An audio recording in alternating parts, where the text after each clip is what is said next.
Bom, hoje a gente vai falar então sobre os caminhos a serem trilhados para o ESG. Eu queria agradecer o pessoal da Congesco pelo convite. É um prazer estar aqui. A Qualtec mais um ano, mas no meu caso é a primeira vez, então muito feliz de participar. E ainda mais com esse tema que eu acho que é super relevante, né, no momento atual. Eu, como vou me apresentar daqui a pouco, mas como consultora, tenho trabalhado muito com esse tema nas empresas e tem vindo forte essa demanda, né? Então, tenho aprendido muito, tenho trazido também muito dos meus conhecimentos para as organizações, então é um prazer estar aqui para falar um pouquinho de como que a gente pode iniciar essa trajetória, né? Como que a gente pode entender em que momento que a gente está de ESG, se a gente tem algo relacionado ou não para a nossa empresa, né, na nossa organização. Bom, então eu vou me apresentar rapidamente, tá? Meu nome é Roberta Grilo, eu sou bióloga, então me formei em biologia, tenho mestrado em botânica, né? E aí eu me especializei em gerenciamento ambiental e também sou especialista em ESG, né? Já realizei alguns cursos, tenho trabalhado bastante com isso. Sou auditora líder em 9001, 14001 e 45001, tá? Atualmente eu trabalho na Qualtec, trabalho com vários parceiros, né? Nós somos vários consultores, depois eu vou apresentar um pouquinho para vocês a empresa brevemente, né? Mas temos vários parceiros que trabalham com vários segmentos, uma troca muito grande, não só entre nós da empresa, né? Mas entre as outras organizações. Aí aqui eu já falo até um pouquinho do benchmarking, né? Que acontece não só dentro da minha consultoria, mas com outros consultores também. A gente vai falar um pouquinho aqui nessa palestra. Acho que é uma prática muito saudável, né? A gente ter essa troca de boas práticas, o que dá certo, o que, que não dá. Conhecimento a gente sempre tem que ir atrás, né? Então, um pouquinho sobre a empresa, né? A empresa tem mais de 36 anos de mercado, nós já atendemos mais de 1.000 clientes, né? Vários profissionais treinados, então a gente realiza, além da consultoria, também as auditorias e treinamentos, né? São várias unidades que foram certificadas em sistema de gestão com o nosso suporte, inclusive não só no Brasil, né? Aqui a gente trabalha muito com as ISOs, 14001, 9001, diversas, né? Então, caso vocês tenham alguma dúvida, pode entrar em contato. A 37001 tem sido um carro-chefe para nós, o que tem tudo a ver com a governança, que é um dos nossos eixos aqui, né? Então, caso vocês precisem de alguma coisa, é só entrar em contato comigo, tá bom? Agora a gente vai entrar um pouquinho no tema da palestra, depois dessa breve apresentação. Bom, então resolvi começar essa palestra com duas enquetes, tá? Vocês têm aqui um QR Code ou até o link para vocês acessarem, e eu peço para vocês responderem para a gente ter essa troca no final da nossa palestra, que aí eu vou trazer um pouquinho sobre como que foi a resposta de vocês em relação a isso. Não se preocupem, ela é anônima, então eu não vou saber quem que respondeu o quê, e não me importa, porque aqui não é um lugar de julgamento, tá? É mais para a gente trocar mesmo e começar a lidar com essa postura de nós como consumidores ou até como colaboradores dentro de uma organização, tá? Então, a primeira enquete, o que que ela diz, né? Uma vinícola que afirmava adotar os critérios ESG em sua estratégia de negócios foi envolvida e condenada em um caso de trabalho análogo à escravidão. No dia seguinte à divulgação da notícia, você se dirige ao mercado para as compras e verifica que o suco desta marca está cerca de 20% mais barato que os demais. Você, na sua postura de consumidor, como que você age? Então, a letra A. Compra o suco em promoção por entender que cabe ao poder público e não ao consumidor controlar e impedir atividades lesivas aos direitos humanos. Embora com sentimento de culpa, compra o suco em promoção, pois isso representa uma boa economia. não compra o suco em promoção e se propõe a não consumir produtos dessa empresa enquanto ela não se adequar à sua conduta e cumprir a sua sentença. Mesmo tentado, não compra o suco em promoção, pois receia encontrar algum conhecido que irá te julgar, tá? Então, aqui a gente trabalha algumas posturas, só um teste para depois a gente discutir um pouquinho. Essa é a primeira enquete, tá? A segunda enquete, na verdade, seria mais uma nuvem de palavras, né? Então, na sua opinião, aonde você trabalha, né? Qual que é o tema ESG que aparentemente é mais urgente a ser tratado na sua empresa? Por que que eu digo aparentemente? A gente vai ver um pouquinho mais para frente que uma das etapas, né, de ESG é a gente fazer um levantamento de materialidade, né? Então, quais são os temas que têm mais relevância para a nossa empresa, para a nossa organização? E aí eu digo aparentemente porque é aquilo que você vê no dia a dia, o que você sente, o que, se você trabalha com um sistema de gestão, o que, que aparece mais para você em relação a riscos, oportunidades, é, a impactos, tá? Então, na sua visão, qual que é o tema que é mais, que pode ser tratado em relação a ESG? E aí, quando a gente fala ESG, é um tema super amplo, então eu coloquei três caixinhas para vocês responderem, e aí pode ser um para cada eixo, né? Então, a gente ainda não falou, mas o E é de environmental, então meio ambiente, o S é o social, né, o social, e o G de governance, que é a governança, né? A maneira como a organização toma decisões, como que é o nosso planejamento estratégico dentro da nossa organização, né? A nossa cultura, é tudo regida em cima da nossa governança, tá? Então, só essas duas enquetes. Enquanto eu estou dando a palestra, vocês podem ir lá, vão escutando eu falar, e aí respondem para depois a gente fazer essa troca.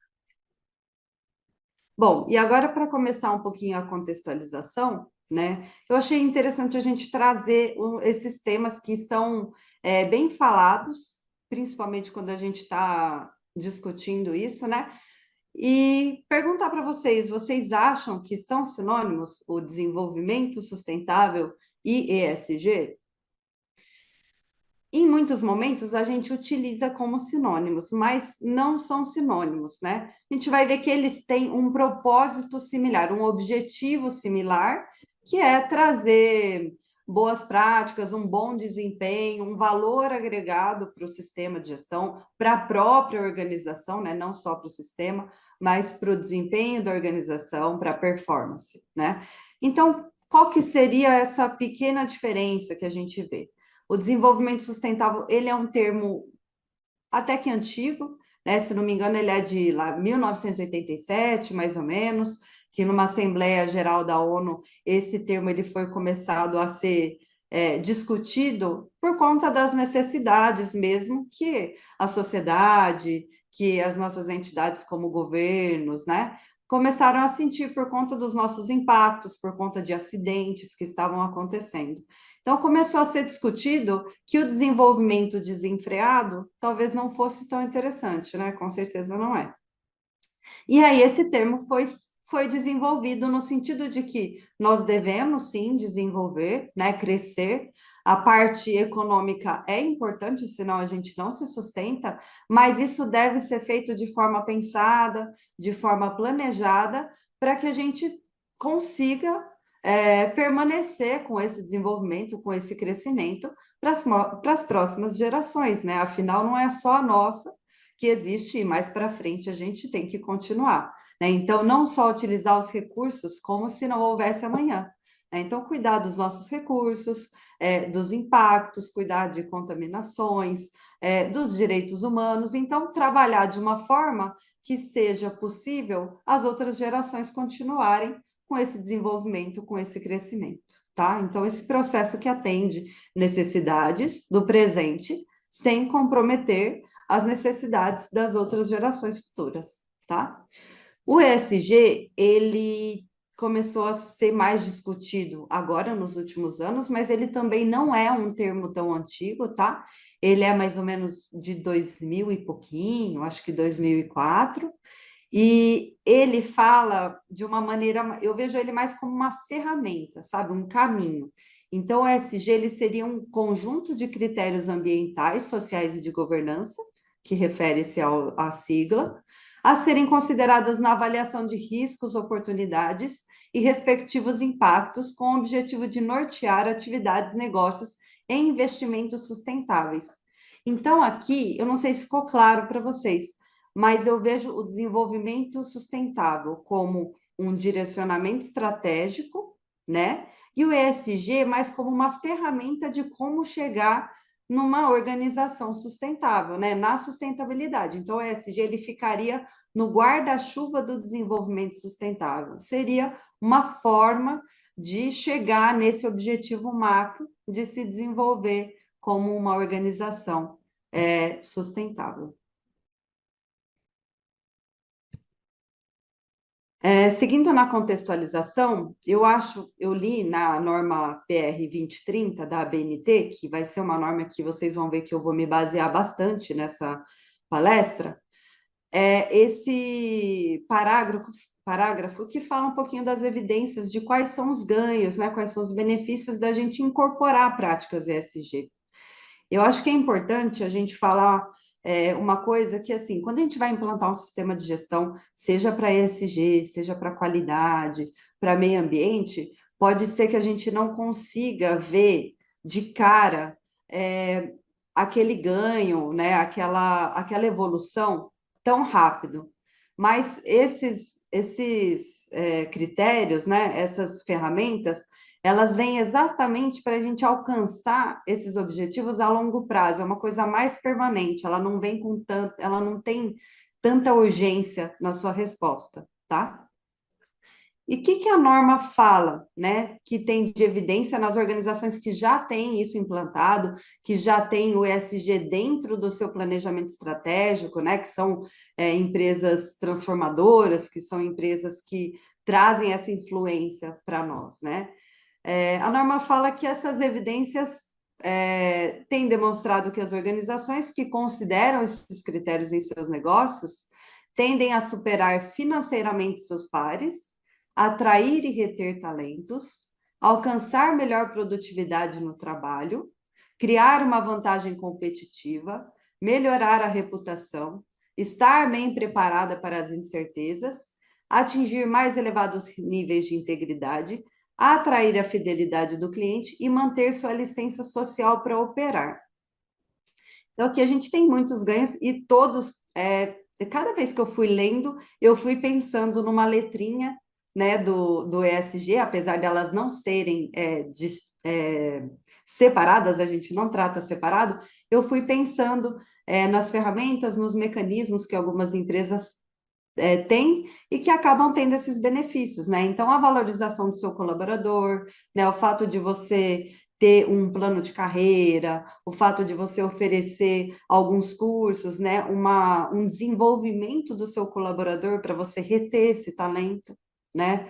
A produtividade ao você oferecer um ambiente saudável de trabalho, um ambiente em que você não se sente assediado ou discriminado, né? Em que você se sente valorizado. A parte financeira, ela vem com tudo isso, né? Com colaboradores que estão satisfeitos na sua organização, então eles trabalham da maneira como os requisitos da organização pedem, né? Que mais? A reputação, né? A reputação e a parte das incertezas, eu coloco também elas meio que conectadas. Por quê? Porque lembra que eu falei aqui na enquete? A gente sabe de vários exemplos, né, de empresas, de marcas que passaram por alguns, vamos dizer assim, escândalos, né? Então, a reputação, acontece alguma coisa, né, no sentido que eu falei da enquete, teve um escândalo relacionado a trabalho análogo, ou teve um escândalo relacionado a uma montadora que estava vendendo um produto que era ecologicamente aceitável, né, que era mais ecológico do que outros, e você pagava mais por isso, e depois você vê que não é. Então, a sua reputação ela vai muito com o que você fala que faz e o que você demonstra que faz. né? Uma vez que você fala e aquilo é comprovado que não é feito, os consumidores, as partes interessadas relacionadas a isso, lembram e possivelmente pode ser que tenham uma outra postura relacionada à sua marca, à sua organização, né? E aí, quando a gente fala de risco, um outro item importante é isso também, porque às vezes os acidentes podem acontecer, né? E como que a gente pode trabalhar? A gente trabalha no sentido de tentar que eles não aconteçam, então tem toda uma análise de quais são os riscos, quais são os possíveis emergências que podem acontecer relacionado ao nosso processo, à nossa atividade, e aí a gente toma ações, né, controles para tentar evitar, e caso não seja possível evitar, para mitigar caso aconteça, né? Então, tem uma série de procedimentos, de ferramentas que a gente pode implantar na nossa organização para se precaver nesse sentido e garantir a reputação, a imagem da nossa empresa e garantir que não tenha essas incertezas, tá? E aí, essa frase no final fala sobre as organizações que tendem a mudar o foco, no sentido de maximizar o valor do acionista, mas também passar uma visão para outras partes interessadas. Então, o ESG vem para isso, né? O desenvolvimento sustentável tem a mesma ideia também.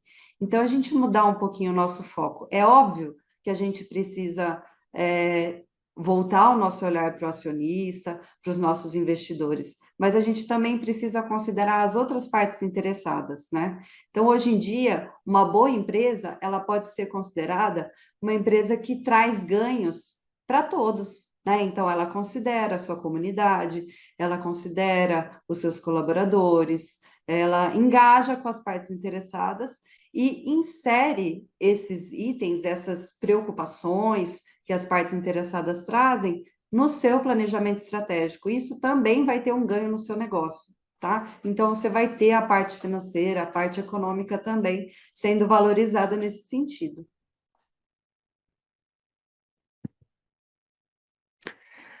Bom, falando um pouco dos desafios atuais do ESG nas organizações, tem muitos, né? Aqui eu destaquei alguns, né?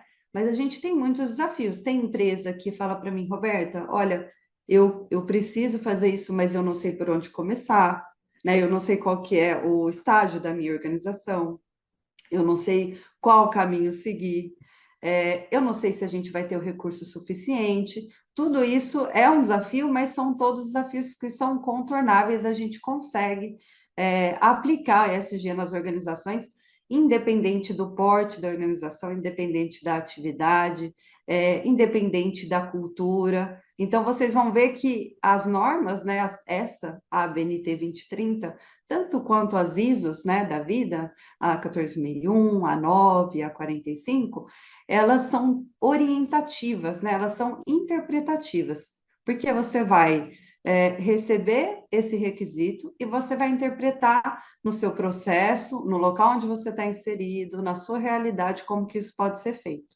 tá? Um desafio, então, que eu trouxe para vocês aqui, por SG, o greenwashing. O que é o greenwashing? Tem sido muito falado também, né? É, fazendo uma tradução literal, lavagem verde, né? O que quer dizer? São organizações, né? São empresas que fazem comunicações de coisas que fazem, mas que não são verdadeiras. Então, muito parecida com aquilo que eu dei de exemplo no início, agora uns minutinhos atrás. Então, o greenwashing, ele é uma estratégia de marketing, né? Eles promovem discursos, ações e propagandas de que são sustentáveis e elas ou não são verdadeiras ou isso não é possível ser evidenciado, a gente não consegue enxergar. Então, por exemplo, tem um produto aqui, esse produto ele é orgânico, ou esse produto não é testado em animais. Aí você fala, tá, mas como? Tem um selo? Tem alguma forma disso ser verificado, né? Então, o- atualmente a gente tem vivido um mundo com muitas informações e a gente precisa aprender a filtrar ou a fazer uma certa análise, né? Será que isso é verdade? Qual que é a fonte dessa informação? Né? E dar uma investigada.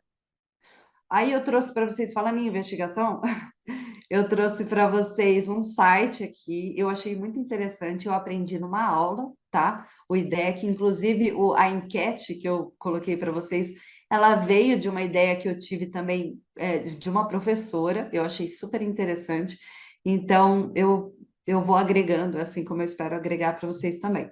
O IDEC, né? Instituto de Defesa de Consumidores. Você acessa esse site e esse site tem uma relação de produtos e de marcas que têm feito greenwashing, né? Então, para nós consumidores é super interessante, porque a gente compra, às vezes a gente compra mais, paga mais caro, né? Porque aquele produto tem determinada característica que nos atrai, e aí, no fundo, aquilo não é verdade. Então, eu acho importante a gente sempre fazer essa investigação para ter certeza de que a gente não está gastando dinheiro com uma coisa que não é real, né?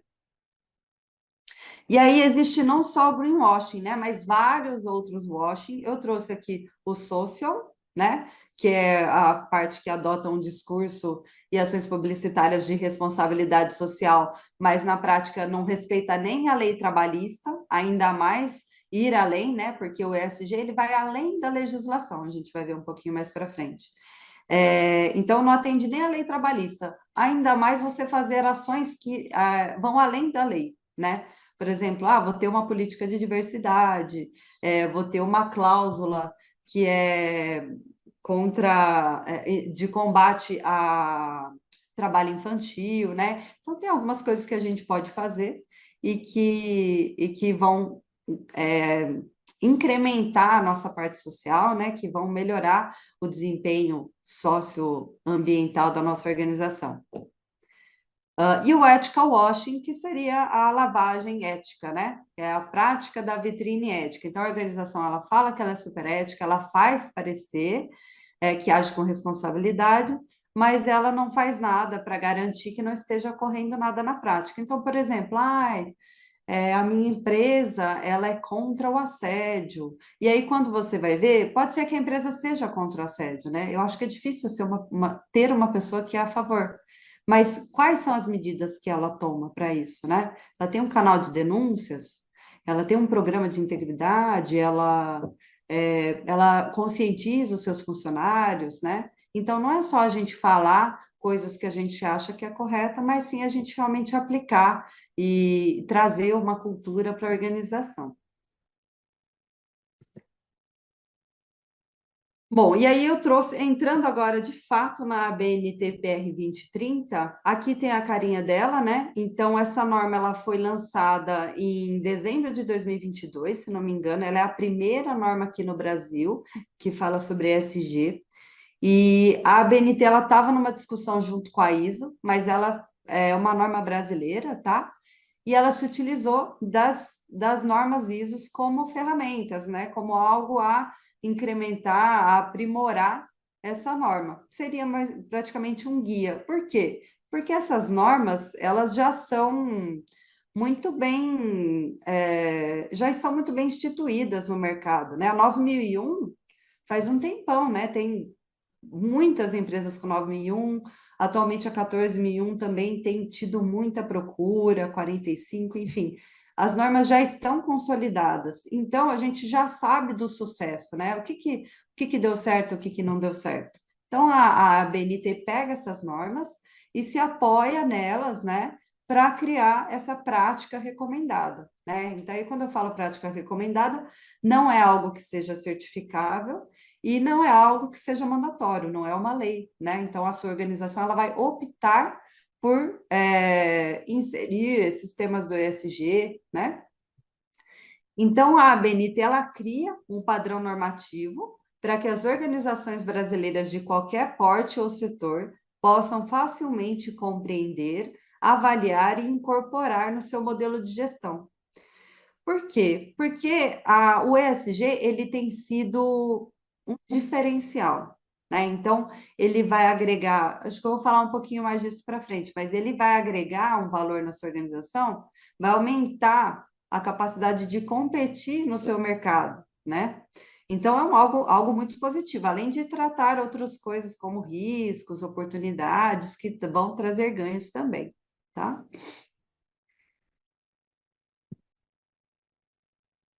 E aí, quando a gente fala da norma ABNT PR 2030, eu assisti, né, o webinar que a ABNT fez para lançar essa norma. E eles falam assim, daquilo que eu acabei de falar, da importância, né, dessas organizações se posicionarem como no mercado competitivo, né? Então, para quem precisa de investimento, é algo que conta muito, que pesa muito, né?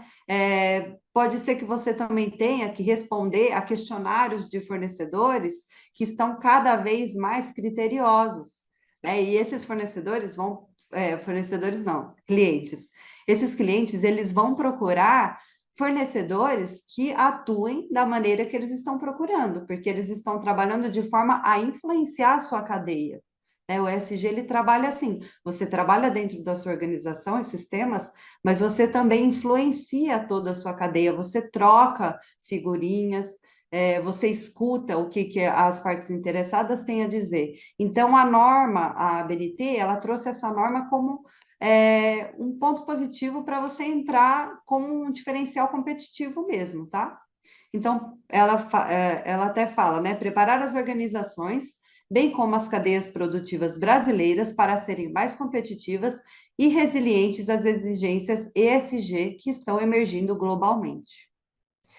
E aí, quando a gente fala de metodologia de posicionamento, a norma sentiu uma necessidade de auxiliar num dos desafios que eu falei para vocês, que é como que eu vou, qual que é o meu grau de maturidade? Por onde que eu vou começar, né? Então, quanto que eu preciso avançar? Para isso, você precisa entender em que ponto você está, né? A norma ela traz então uma análise da maturidade. Então, tem cinco graus de maturidade que a sua organização pode estar, segundo a norma. E aí, a partir disso, você sabe para onde que eu vou, quais ações que eu posso tomar, né? Quais são os meus temas materiais. E aí, você alinha com os 17 Objetivos de Desenvolvimento Sustentável. Bom, então, a norma ela é alinhada com esses Objetivos de Desenvolvimento Sustentável. Por quê? Porque a ONU, em 2015, né, que foi quando surgiram esses objetivos, criou a Agenda 2030 e ela chamou atenção no sentido de que não é só o governo que tem que tomar ação em cima desses objetivos, né? São todas as entidades. Então, é o governo, é o setor privado que tem um peso enorme, né, que pode ter uma influência enorme no atingimento desses objetivos, por questões tanto financeiras quanto de tecnologia, né, de inovação. A gente sabe que tem um monte de empresas que estuda vários meios, né, que estuda tecnologias inovadoras e que podem trazer para outras áreas ou até para outras empresas no mesmo ramo. Então, o setor privado super importante também. Por isso, até que a BNT insere isso na norma, tá? E também não só essas duas entidades, mas também a comunidade, né? Organizações, enfim, todo mundo tem que estar envolvido nesse atingimento, que é um bem coletivo, né? Bom, e aí entrando na norma, mais um pouquinho, né? Já estava falando dela, mas ela traz muito claramente como que a gente integra o SG na organização. Aí a gente vai depender desses itens. Então, já falei um pouquinho para vocês, mas qual que é o estágio de desenvolvimento? Em que situação que a organização está agora, né, em relação aos temas, em relação à cultura, né? Então, qual que é a minha missão, visão, valores, qual que é o propósito da organização, né? O apetite cultural por mudança, o como que a minha alta direção vê esse tema, né? Isso é tratado na organização?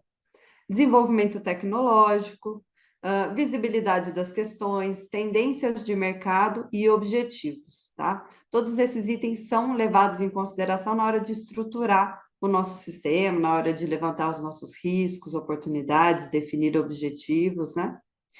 E aí a norma ela trabalha então os três eixos e aí ela vai afunilando para temas dentro desses eixos e critérios dentro de cada tema.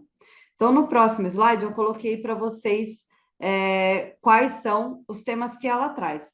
É importante falar para vocês que esse compilado da ABNT, ele não é não precisa ser seguido à risca.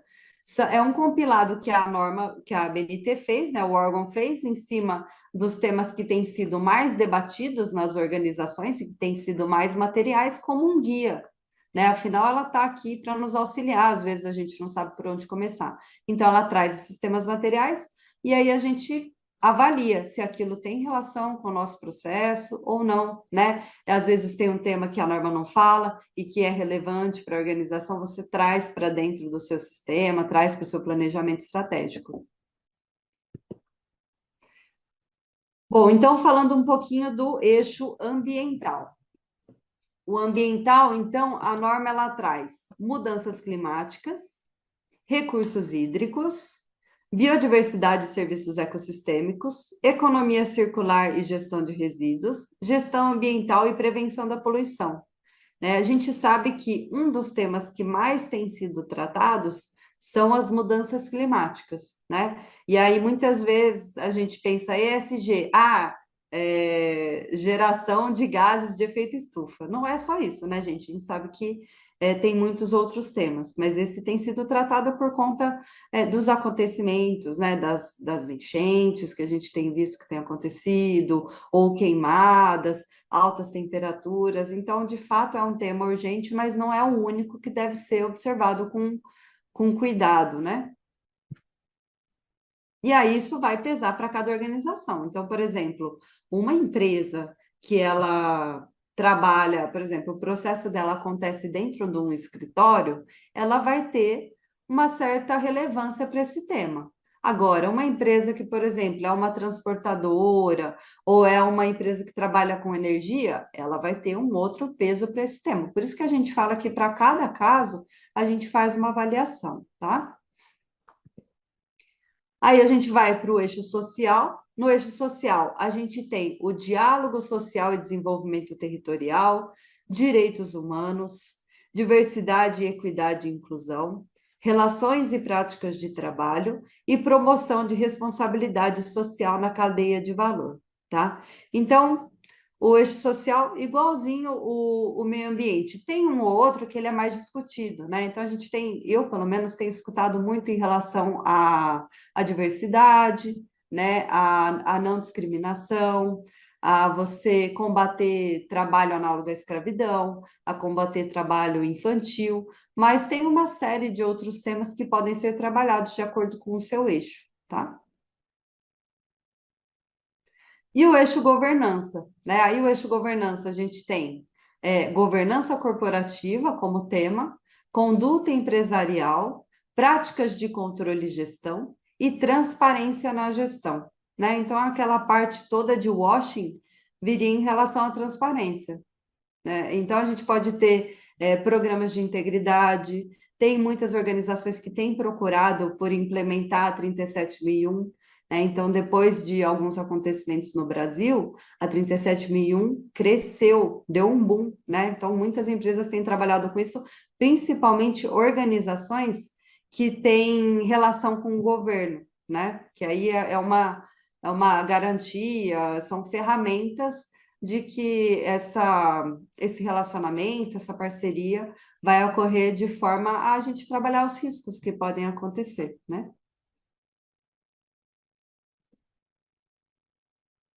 Então tá. Ah, Roberta, me interessei pelo tema, né? Quero conversar com o meu líder, quero levar isso para a minha empresa.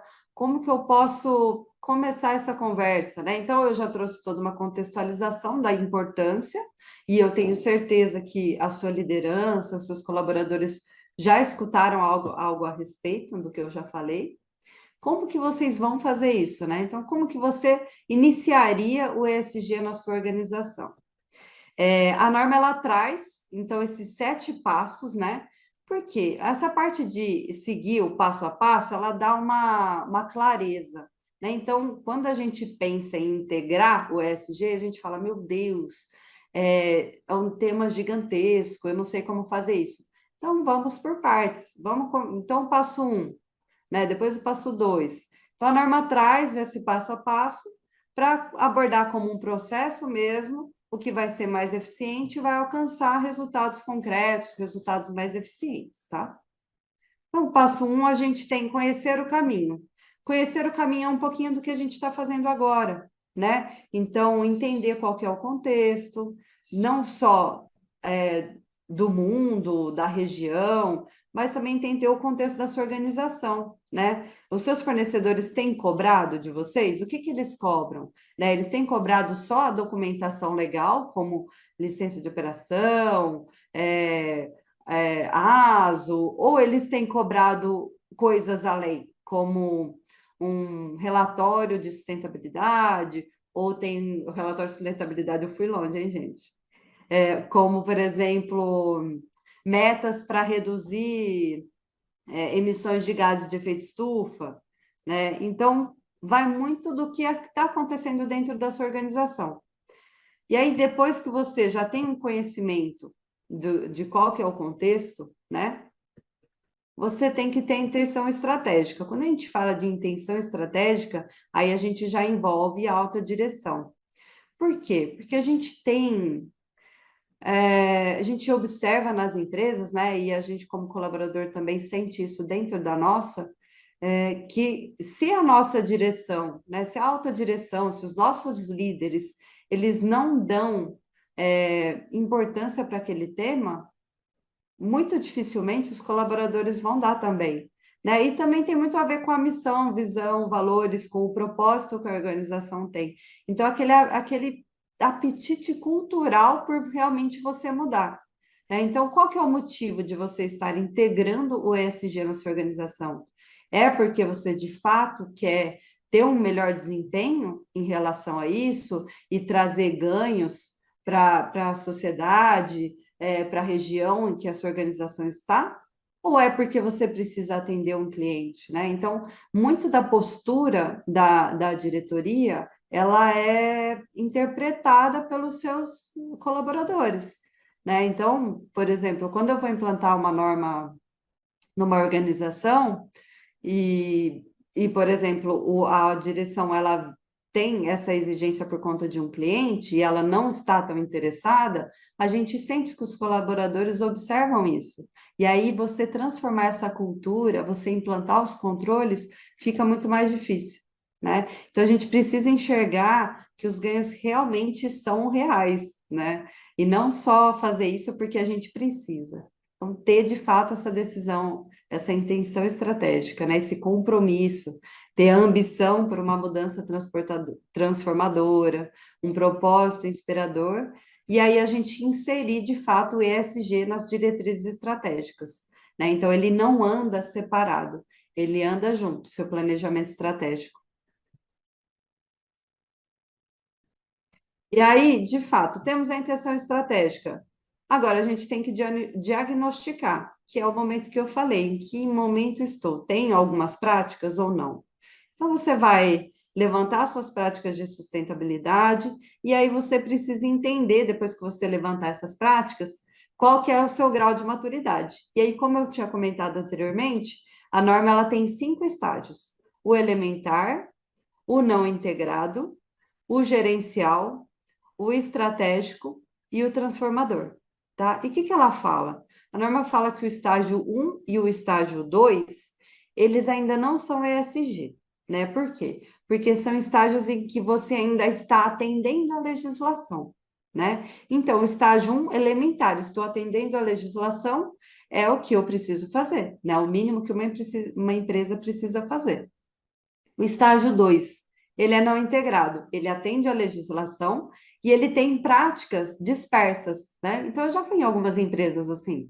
As empresas, elas tinham práticas muito legais, mas, por exemplo, isso não estava dentro do negócio, né? Elas não tinham controle, por exemplo, do quanto de matéria-prima que elas estavam economizando com isso não era consciente para os colaboradores, né? Então, quando eu fiz um diagnóstico nessa empresa, eu fui perguntando, aí eu, gente, vocês fazem alguma coisa, alguma prática além da legislação? Não, não, Roberta, não fazem. E aí, conforme eu ia entrando na empresa e visitando, eu ia observando, nossa, mas você utiliza isso aqui?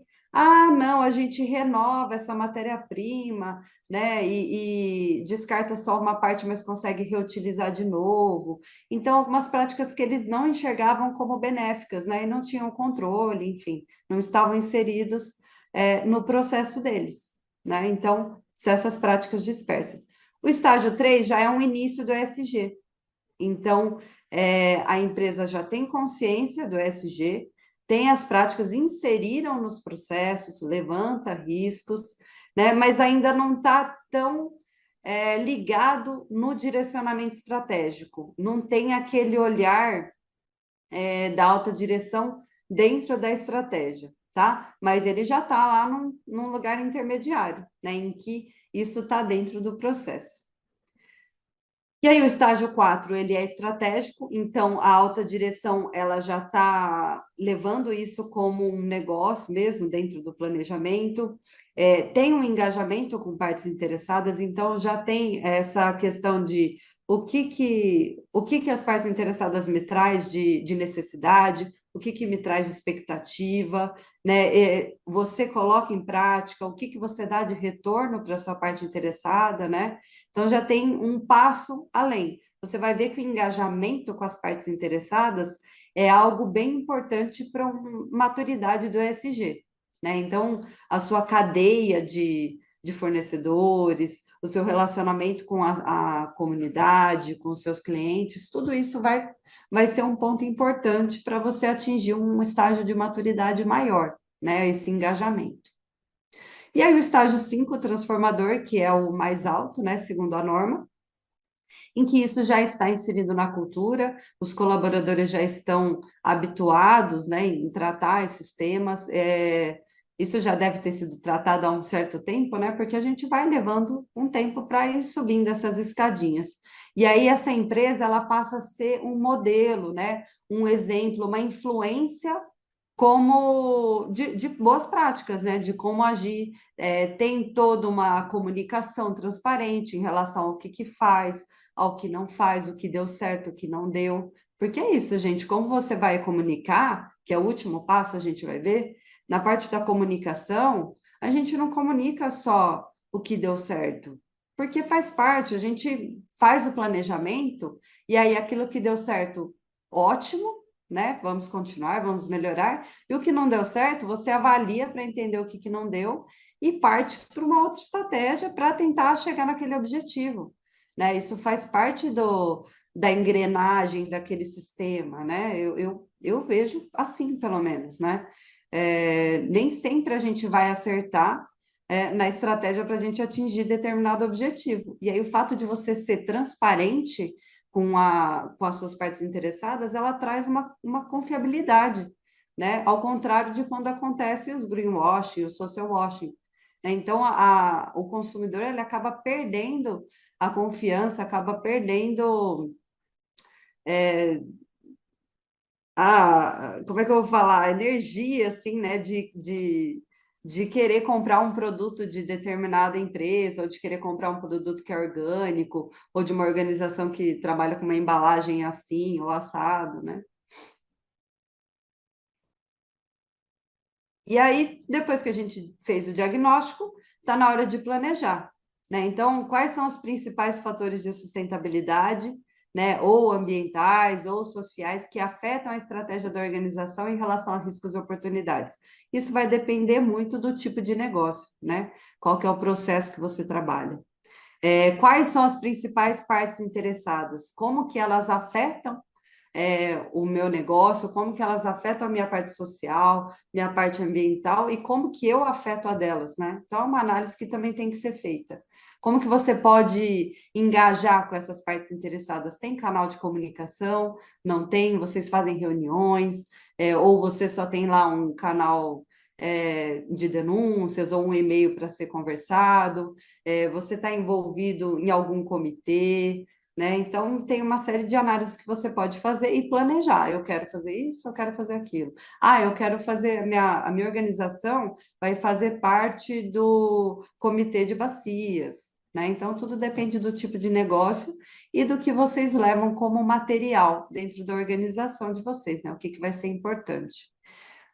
Quais desses fatores afetam o desempenho da organização a curto prazo ou a sua capacidade de criação de valor a longo prazo?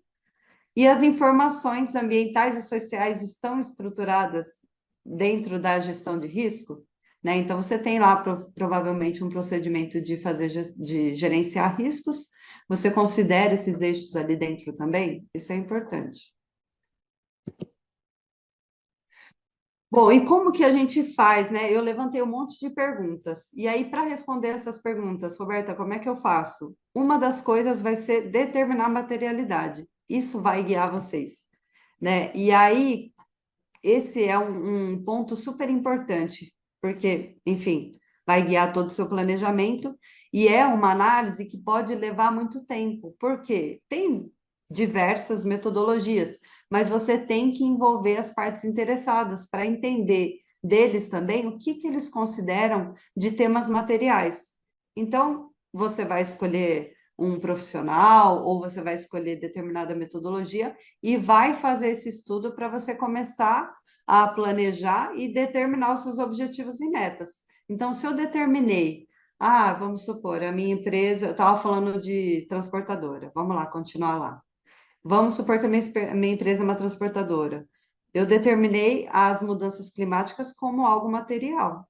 Então, eu vou determinar em cima desse tema os objetivos e metas. Eu tenho alguma coisa relacionada a isso ou não? Eu tenho pelo menos um diagnóstico, eu sei o quanto que eu emito, eu tenho um mapeamento da onde essas emissões acontecem, eu sei qual que é o tipo de emissão, por exemplo, a composição, eu sei pelo menos se eu atendo à legislação nessa emissão, né? Então, tem uma série de análises que você vai fazer em cada tema que você levantar, tá? Então, escolhe a sua metodologia e determine a materialidade da sua organização, tá? Esse era um tema que ele era muito tratado para o lado financeiro, e aí ele trouxe aqui para o ESG, né? A gente trouxe para tratar também a materialidade dos temas social, ambiental e de governança. E aí, feito o planejamento, está na hora de implementar. Então, quem trabalha com ISO já está sentindo como que é o caminho, né? É praticamente um PDCA. Então, a gente começou com o planejamento, aí a gente vai implementar, né? E aí, na hora de implementar, a gente vai estabelecer as estratégias, a gente vai determinar políticas, vamos treinar as pessoas, conscientizar, trazer a cultura para dentro, porque também não adianta ficar só naquela equipe. Por exemplo, montei um comitê de ESG para conseguir integrar na minha organização. Não adianta ficar só no comitê, né? A gente precisa fazer com que todos sejam envolvidos nessa mudança de cultura para que o negócio dê certo, né? Inclusive para que eles saibam dos mecanismos que eles têm, né? De canal de denúncias, ou de repente, uma consulta de trabalhadores que pode ter lá dentro, né? Então, por isso que a gente precisa treinar e conscientizar também. Determinar processos com impactos nos eixos ESG e suas interações, engajar com as partes interessadas, então já falei bastante sobre isso, né? Crie canais de comunicação, crie um plano de comunicação de como que você vai verificar quais são os requisitos dessas partes interessadas, ter uma troca com eles. Integrar a gestão de processos e relacionamentos com partes interessadas para abordagem ESG, determinar e gerenciar recursos, né? Isso não tem como. Então, durante essa mudança, a gente vai precisar de recursos. Eu não estou falando só de financeiros, né? Mas pode ser que precise de recursos humanos, recursos de infraestrutura, né? Aí a gente vai analisar para cada item que a gente levantar, para cada ação, qual que vai ser a nossa necessidade. Engajar a cadeia de valor e a cadeia de suprimentos, como eu falei para vocês, né? É importante a gente não só trabalhar dentro da nossa organização, mas a gente trabalhar também com os nossos fornecedores, trocar figurinha com os nossos clientes e trazer essa influência dos resultados positivos, né? E até com os nossos concorrentes, né, gente? O benchmarking, ele é algo que pode trazer pontos muito positivos. E existem grupos de benchmarking, tem empresas que recebem de portas abertas para a gente fazer esse tipo de troca, que é muito produtivo. Medir e monitorar, né? Então, PDC, então agora a gente vai checar, né? A gente fez o nosso planejamento, implantou, agora a gente precisa analisar. Será que deu certo, né? O que que deu certo, o que que não deu? A gente conseguiu atingir o nosso objetivo, a nossa meta? Então, essa é uma parte super importante para agora, no próximo passo, a gente. Bom, então, medir e monitorar, o próximo passo seria já relatar e comunicar. Entre esse meio termo, a gente faz essa análise, né? O que que deu certo, o que que não deu, né? O que que eu vou melhorar? Então, já faz essa análise e propõe novas mudanças, que seria o ciclo, né? Para fazer um novo planejamento, uma nova implementação e verificar. E aí nós temos, por último, a parte da transparência, né? Relatar e comunicar. Por que que fica por último? Porque primeiro a gente tem que implantar e, enfim, não tem como comunicar se a gente não tiver os nossos dados, né? Se a gente não tiver, de fato, o quanto que a gente atingiu as nossas metas, quais foram os riscos levantados, tudo isso as organizações têm comunicado. E aí cada um escolhe a forma que vai comunicar e o quanto ela vai comunicar. É uma boa prática você ser bem transparente, né? Então, fala, olha, a gente tem trabalhado com a parte de economia de água, a gente implantou um sistema de reuso, a gente tem um projeto também voltado para biodiversidade e também como assim, reflorestamento, né, que ajuda também na absorção de água no solo. Enfim, tudo que vocês têm de positivo, vocês colocam, né? O que for verdadeiro, a gente não pode maquiar nenhum dado. E aí a gente pode colocar também, deve colocar o que não deu certo, né? E colocar a nossa análise. Assim como no sistema de gestão a gente analisa, por exemplo, não conformidades, a gente pode analisar por que que determinado objetivo não deu certo. Vamos supor, eu tentei fazer uma economia de energia na minha organização, né? Mas eu não consegui chegar em determinado valor. Por quê? Né? Quais foram os pontos que no meu planejamento saíram, né, que não foram esperados. Então faz parte, você demonstra, né, que aquilo não deu certo, coloca a análise da organização do porquê e determina os próximos passos, né? Então relatar e comunicar. Para isso precisa ter um canal de transparência para as partes interessadas, reporte e verificação do alcance das metas, que é o que eu falei para vocês, e relatar as transformações geradas pelas ações. Aí, para finalizar, eu trouxe aqui para vocês